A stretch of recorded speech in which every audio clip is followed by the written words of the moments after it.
Actifuse represents a new class of bone graft substitute. This unique material has been designed to address the many shortcomings of existing bone grafts. Here we see an Actifuse granule lying in blood. As we fly into the granule itself, the patented structure is revealed. Large macropores and smaller micropores are totally interconnected to facilitate bone growth throughout the graft. As we follow the migrating cells, you can see how the surface of Actifuse is also porous at a microscopic level. This strut porosity allows the material to adjust to pressure differentials and offers nutrients and cytokines a pathway from one side of a granule to another.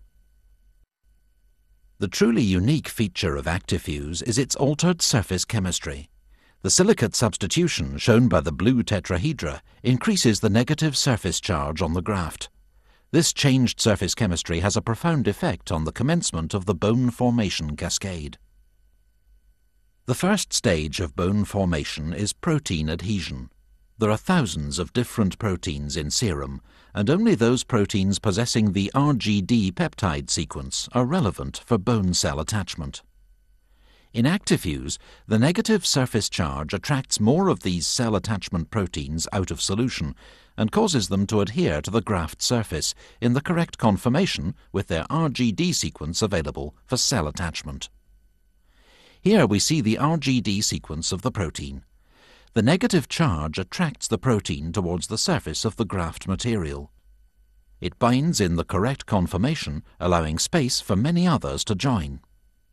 By contrast, the reddened areas represent a material without a negative surface charge, and in this case you see how the proteins adhere differently, preventing optimal cell attachment.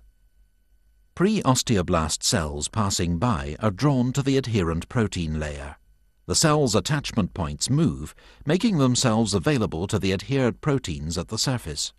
Where high protein concentrations are present, there are more attachment points, and so the cells are attached at a faster rate and in higher numbers.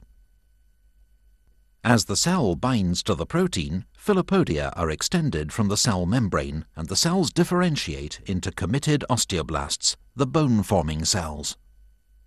Once attached, the osteoblasts proliferate, covering the material in a carpet of new bone-forming cells.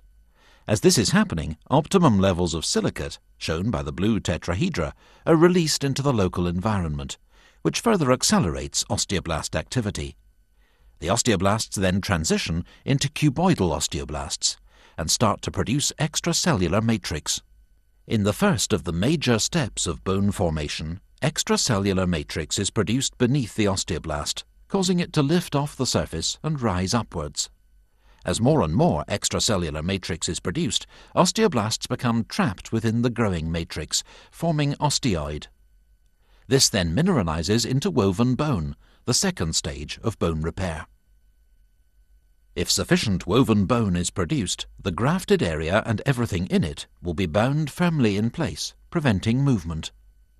In a stable environment, osteoclasts, shown here by the multinucleated red cells, pass along the material surface, resorbing the newly formed woven bone. This is the commencement of bone remodeling.